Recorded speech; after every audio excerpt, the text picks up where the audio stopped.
Measuring tapes take the guesswork out of any job. And if you don't use one, you'll soon see the error of your ways.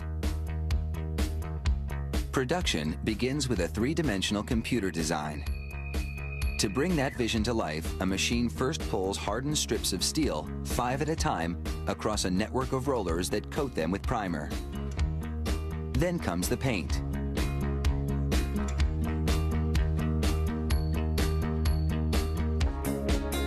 After the paint dries, the strips are rewound in preparation for printing. Printing cylinders roll the measurement markings onto the steel strips. They use black ink for millimeters and red for meters.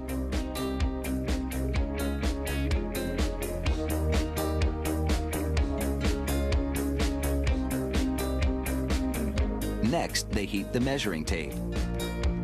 This ensures that the protective plastic film applied by this machine will stick well to the steel.